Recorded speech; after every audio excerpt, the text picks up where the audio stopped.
bueno es adorar al Señor.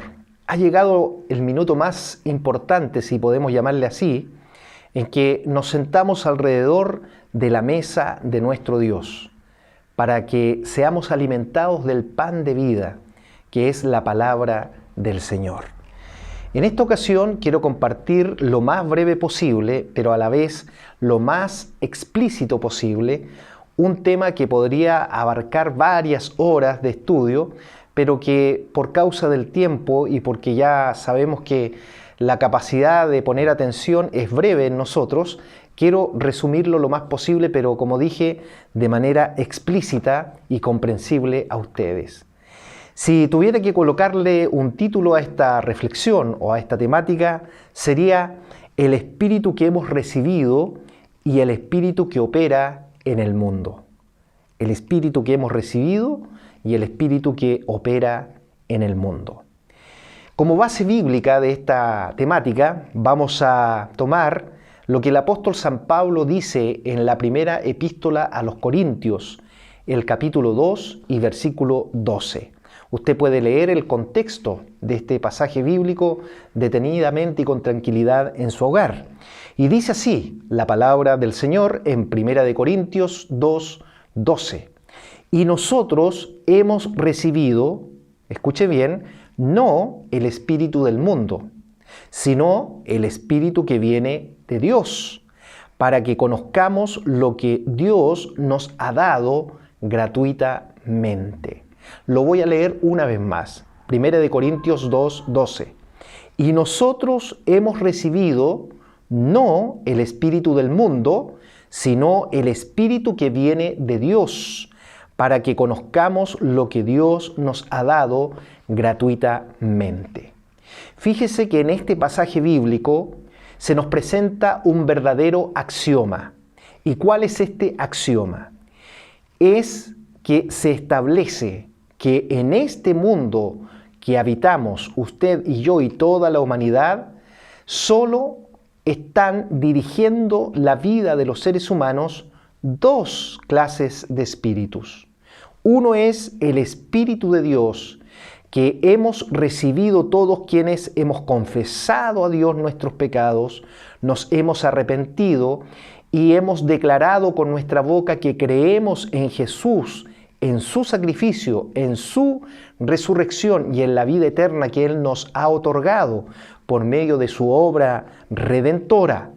Y dice la Biblia que ha venido a vivir en nosotros el Espíritu de Dios y el Espíritu que opera en el mundo que ha rechazado y sigue rechazando a Cristo y su obra redentora. Más adelante, en el versículo 14, el apóstol Pablo nos dice lo siguiente: pero el hombre natural, hablando sobre o refiriéndose a las personas que no han recibido ni han aceptado a Cristo y su obra redentora, dice, pero el hombre natural no percibe las cosas que son del Espíritu de Dios, porque para él son locura y no las puede entender porque se han de discernir espiritualmente. Esto está todo dentro del contexto del capítulo 2 de la primera epístola a los Corintios. Afirmamos entonces por deducción y por medio de un sencillo análisis del contexto de 1 Corintios capítulo 2 que el espíritu que opera en una persona que no tiene a Cristo en su vida le impide comprender a Dios, a la Biblia y a la Iglesia, porque ese espíritu se opone, está en contra del Espíritu de Dios. A la luz de este texto bíblico, quisiera llevarles a meditar, a reflexionar y a tratar de responder una pregunta profunda a la luz de las Escrituras. Quiero invitarles a ir a un viaje en las Escrituras, breve, Antiguo y Nuevo Testamento, para tratar de responder a esta pregunta. Escuche bien la pregunta. ¿Cómo conocemos qué clase de espíritu puede estar operando en una nación, en una persona, en una organización, en una familia Y escuche bien, lo digo con mucha responsabilidad y más adelante usted me va a comprender por qué estoy incluyendo dentro de esta pregunta esta institución, ¿cierto? Una iglesia. Cuando sus líderes han perdido el rumbo que solo puede dar el Espíritu de Dios. ¿Cómo podemos conocer esa clase de espíritu? ¿O cómo podemos diferenciar, distinguir, inferir si es el Espíritu de Dios o es el espíritu que está en contra del Espíritu de Dios, que está dirigiendo a una determinada institución, organización o, como dije, iglesia? Buena pregunta, profunda, digna de un análisis de varias horas, pero que voy a tratar de explicar lo más breve posible o responder a esta pregunta lo más breve posible. En primer lugar, definiremos el espíritu de este mundo, a la luz de lo que nos dice 1 Corintios 2:12, que es nuestro pasaje base de esta temática. Definiremos el espíritu de este mundo. En la Biblia, mis queridos amigos y hermanos, encontramos varias citas que nos explican qué espíritu opera y gobierna en este mundo. Por ejemplo, en Primera de Juan, el capítulo 4 y versículos 1 al 6, se nos habla de que el espíritu que opera en este mundo es un espíritu que está contra Cristo, o lo que nosotros, ¿cierto?, hemos conocido a través del cine, a través de libros también que se han hecho, el espíritu del anticristo. Mire, el espíritu del anticristo hay que diferenciarlo del personaje del anticristo, porque aunque tienen relación, tenemos que diferenciarlo porque el espíritu del anticristo siempre ha estado operando, incluso cuando Cristo estuvo presente de manera corpórea aquí en la tierra. El espíritu del anticristo está operando y se opone contra la voluntad de Cristo. En 1 de Timoteo, capítulo 4 y versículo 1, se nos habla de espíritus engañadores y que han instaurado doctrinas de demonios en esta tierra. Cuando encontramos por ahí filosofías, encontramos ideologías que, apoyados con distintas disciplinas del arte, del saber y de la ciencia, han logrado construir toda una doctrina, entonces estas calzan directamente con lo que Pablo dice en 1 de Timoteo 4:1, espíritus engañadores y doctrinas de demonios. Hoy día, más que en cualquier otra época, mis queridos amigos y hermanos, estamos viendo florecer o reflorecer estas doctrinas que hoy están operando y que están ejerciendo fuerzas sobre las naciones. Hoy en día, cuando usted y yo nos encontramos frente a leyes que en el pasado no tenían ningún asidero, ninguna lógica, mas hoy están siendo respaldadas y apoyadas por varios grupos de presión en nuestra sociedad, nos encontramos que esos grupos de personas están siendo influenciadas, dirigidas por este tipo de espíritus. En 2 de Corintios 11:3 dice que el espíritu de este mundo es un espíritu seductor, escuche bien, que cautiva la atención, los sentidos e influencia sobre los o las personas. No es un espíritu que se va a presentar aquí como un espíritu demoníaco, como algunos pueden pensar. No, es un espíritu que seduce, que trabaja en el carácter de las personas y que a través de personas logran cautivar la atención. Y dice acá los sentidos también de las demás personas. En Efesios 6 y versículo 12, ya aquí se nos presenta toda una organización en el mundo espiritual. Se nos está hablando de principados, potestades, gobernadores y huestes. Es decir, toda una organización que están siendo dirigidas por el espíritu de este mundo. En Apocalipsis 2 y versículos 20 al 23, y aquí ya estoy explicando el por qué incluí dentro de la interrogante que planteé, ¿cierto?, al inicio, en la introducción de esta temática, ¿por qué incluí a iglesia? Fíjese lo que Apocalipsis 2:20 al 23 dice, que dentro de la iglesia estaba una mujer de nombre Jezabel, que ejercía influencia y dominio sobre los líderes de esa determinada iglesia cristiana. Jezabel fue una mujer que estuvo presente también en el Antiguo Testamento y que se opuso y persiguió de manera cruel y de manera violenta al profeta Elías. Lo buscó, lo persiguió para darle muerte. Y en el Nuevo Testamento, en Apocalipsis, se nos presenta también una mujer con este mismo nombre, ante lo cual los investigadores han llegado a determinar, o un grupo de ellos, para ser bien exactos, han llegado a determinar de que esto se trata de un espíritu que está en medio de la iglesia de Cristo también. Algunos han dicho que corresponde a una época de la iglesia, otros han llegado a determinar que correspondía a una de las 7 iglesias de Asia en ese momento, y en tercer lugar puedo mencionar una versión de otro grupo de investigadores que ha llegado a determinar que este espíritu sí está presente aún en los postreros tiempos, se manifestará en medio de algunas iglesias. Un espíritu que seduce a los líderes de esas iglesias. Y en Apocalipsis 2:15 se nos habla también que dentro de la iglesia se puede manifestar un espíritu de herejía y confusión.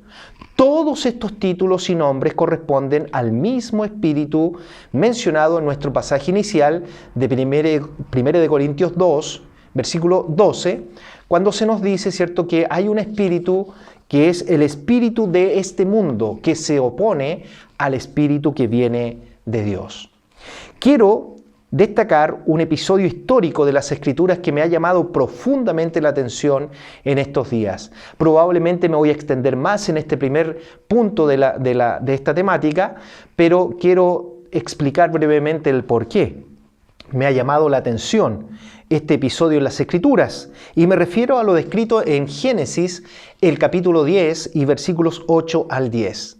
Ahí se nos presenta el episodio cuando la humanidad estaba joven en su desarrollo y en su edad, y no existían las naciones ni los idiomas. Por lo tanto, todos hablaban el mismo idioma y estaban los hombres, la humanidad,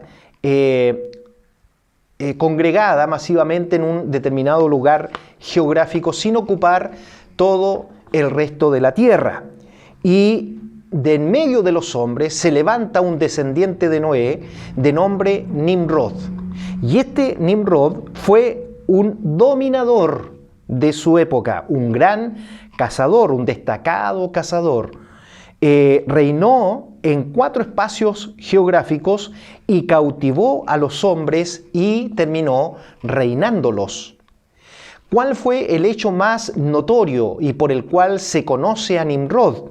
Fue cuando guió a los hombres a construir una gran torre que llegara hasta el mismo trono de Dios. Esa era su intención. Y estoy hablando de la Torre de Babel. Este Nimrod, fíjese usted, que hizo descender al Creador, a Dios mismo, para, en primer lugar, observar lo que estaba sucediendo en la tierra, porque logró despertar el interés del Creador. El Creador descendió para ver qué era lo que estaban haciendo, y el Creador se percató o confirmó de que el propósito con el cual ellos se habían unido y estaban construyendo esta gran ciudad y esta gran torre era un propósito completamente contrario y opuesto y en contra de lo que es la voluntad o lo que era la voluntad de Dios para ellos. La voluntad de Dios era que ellos sean esparcidos en toda la tierra, poblaran toda la tierra y vivieran y se multiplicaran. Pero ellos decidieron unirse en un solo espacio geográfico y levantar una gran torre, ¿cierto? Para que entonces todos, no solo los hombres, sino también los seres espirituales, ángeles y espíritus del mal también, y el mismo Creador, pudieran de alguna manera alabarles de tanta capacidad que ellos tenían. Sin duda tenían capacidades, tenían conocimiento de la geometría, de la matemática, y por lo tanto ellos querían construirse, por así decirlo, su propio trono de alabanza y adoración para el hombre. Entonces, Nimrod hizo descender en segundo lugar, por segunda vez, quiero decir, al Creador, y esta vez ya el Creador determinó confundirles, y aquí es donde aparecen entonces los distintos idiomas, y de esta manera tuvieron que separarse y comenzar a cumplir el propósito de Dios, que era que ocupen y poblen toda la tierra. Ya que no podían comprenderse por los distintos idiomas que aparecieron, tuvieron que separarse y poblar el resto de la tierra. Este Nimrod, para algunos entendidos de las Escrituras, representa no solo un rey que sí existió, sino también un espíritu dominante en el mundo.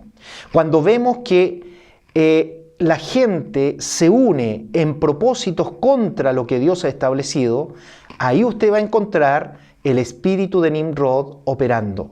Este es un espíritu tan fuerte que solo Dios, escuche bien, solo Dios puede ponerle fin. Ni siquiera la iglesia ni nosotros como siervos de Dios. Solo Dios puede ponerle fin. Y este espíritu de Nimrod también se manifiesta en las organizaciones, en las instituciones y también en iglesias.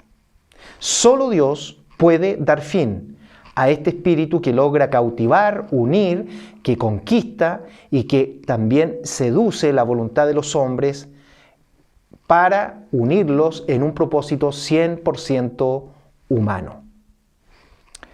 Paso ahora a definir el Espíritu de Dios. Estuvimos hablando del Espíritu que opera en este mundo. Ahora definiremos el Espíritu de Dios.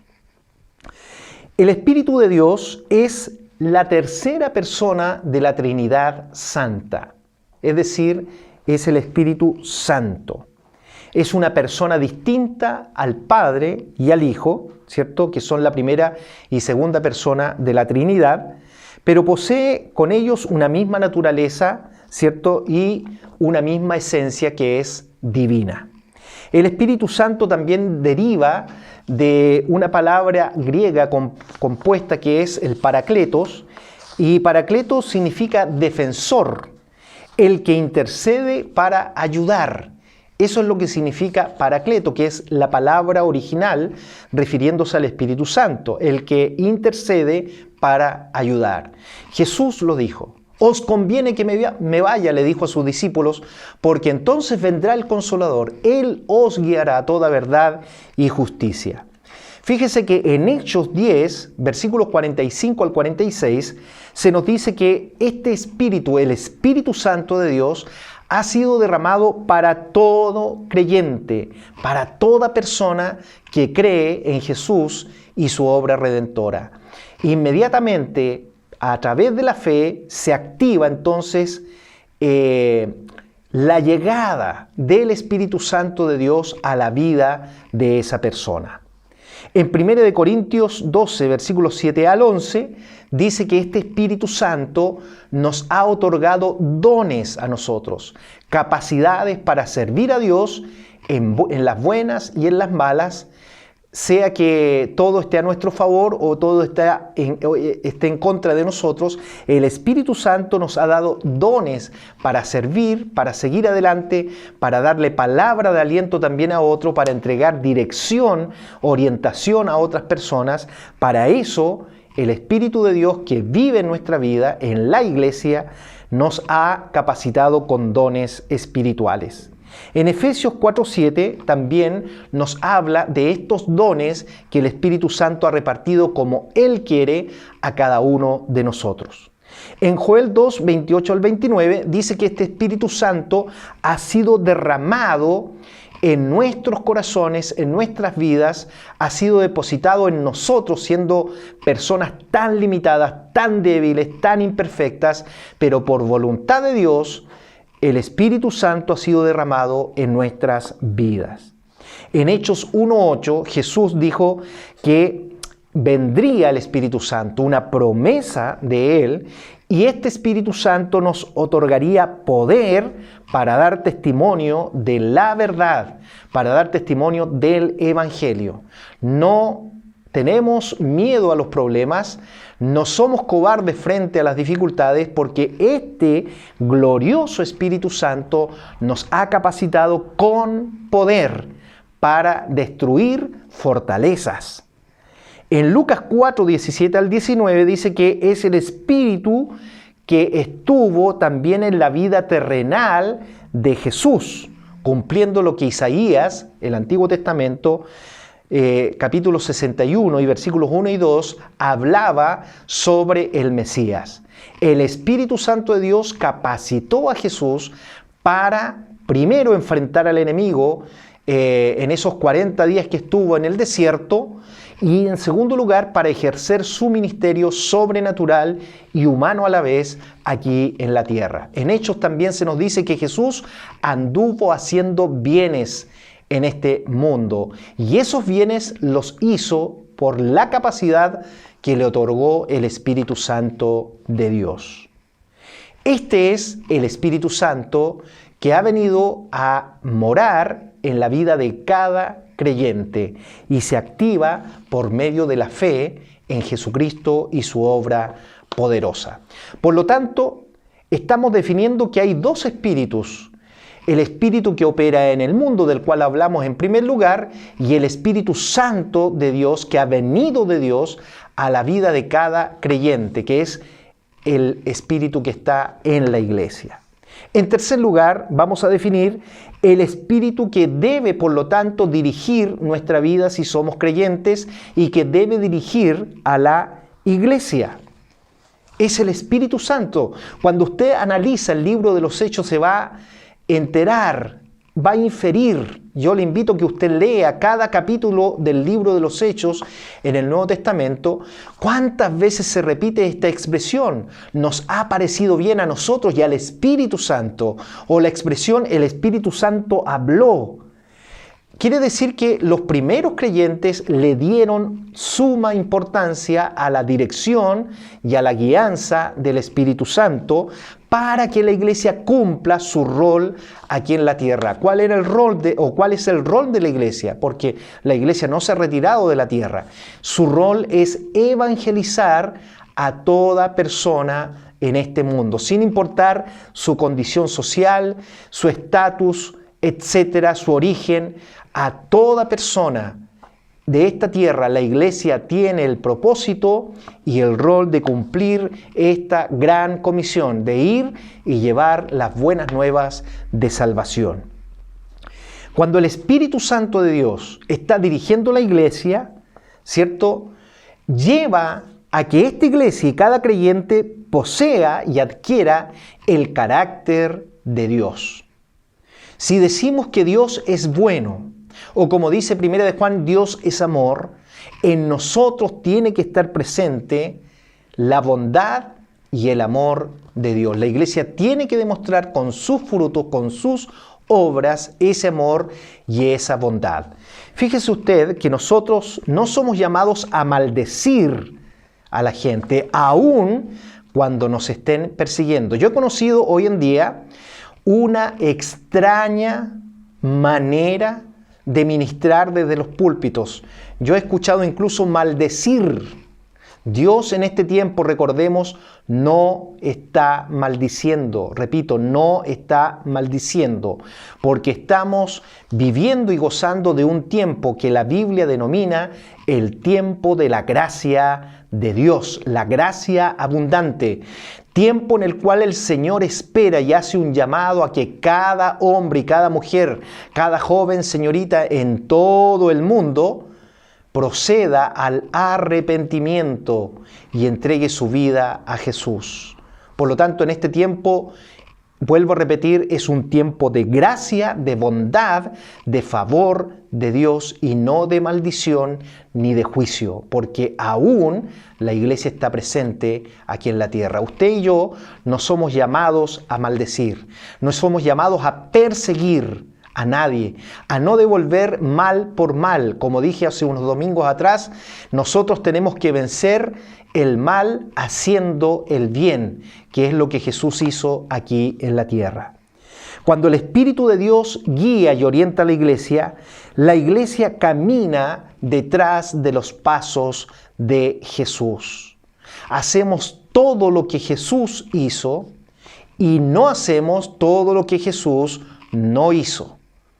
Por lo tanto, si tenemos un referente en la Escritura para dirigir y conducir nuestra vida, para proyectar y dirigir la iglesia, ese modelo lo encontramos en la persona de Jesús.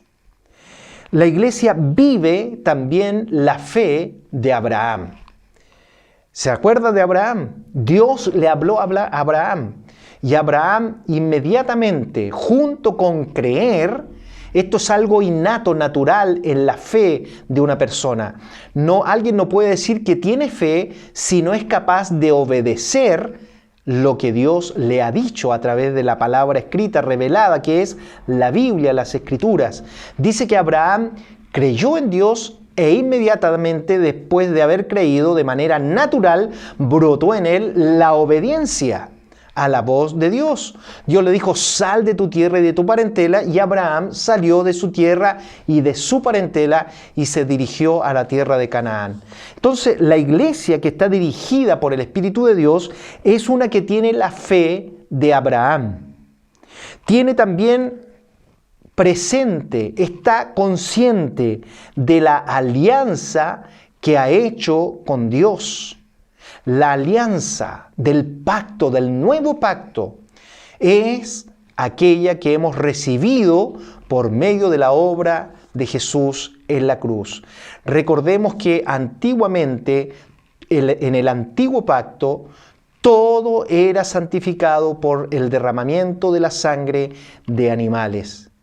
Pero ahora, esta alianza que Dios ha hecho con nosotros, por iniciativa de Él, ha sido sellada, ha sido firmada por el derramamiento de la misma sangre de nuestro Señor Jesucristo, el Hijo de Dios. Por lo tanto, tenemos siempre conciencia de esta alianza. Y por último, para no extenderme más, la iglesia que es dirigida por el Espíritu de Dios tiene presente que no tiene nada que perder al desarrollar y ejercer su fe. Cuando una iglesia ha perdido el rumbo es cuando le da más importancia a las cosas materiales que a las personas y que a Dios. O podríamos decir, le da más importancia a las cosas materiales que a las espirituales. Cuando nos encontramos con líderes de esa naturaleza es porque estos líderes han perdido el rumbo y no están siendo dirigidos por el Espíritu de Dios. Así de fuerte es, y me hago responsable a la luz de las Escrituras de lo que estoy en este momento mencionando. Nosotros tenemos que tener el cuidado de lo que Apocalipsis nos dice, de no perder el rumbo, de no dejarnos seducir por el espíritu que está contra el Espíritu de Dios. Cuando analizamos en el libro de los Hechos, voy a mencionarlo nuevamente, vemos la vida de los creyentes, era una vida de unión, de amor, comprensión, de oración, mucha importancia le daban a la oración, eran guiados por el Espíritu de Dios, eran guiados por lo que los apóstoles también enseñaban y dirigían a los creyentes. Era una iglesia que era capaz de ayudar a quienes lo necesitaban, etc. Tanto así que la gente comenzó a llamar por primera vez a estos discípulos cristianos por la clase y estilo de vida que ellos tenían, características que ya mencioné. Para ir concluyendo, recordemos el versículo inicial de nuestra predicación o de esta temática. Y nosotros hemos recibido, dice Pablo en 1 Corintios 2:12, hemos recibido no el espíritu del mundo, sino el espíritu que viene de Dios, para que conozcamos lo que Dios nos ha dado gratuitamente. Tremenda y poderosa palabra. La pregunta que quiero dejarles en este instante es, ¿qué espíritu le está guiando a usted? ¿El espíritu de Dios o el espíritu de este mundo?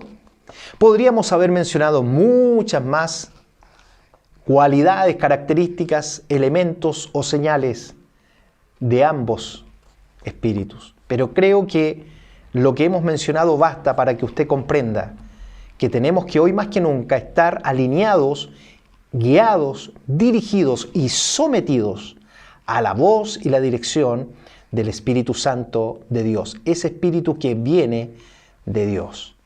Deseo que el Señor le bendiga y espero de todo corazón que esta palabra pueda cobrar fruto en cada uno de ustedes como también en mi propia vida.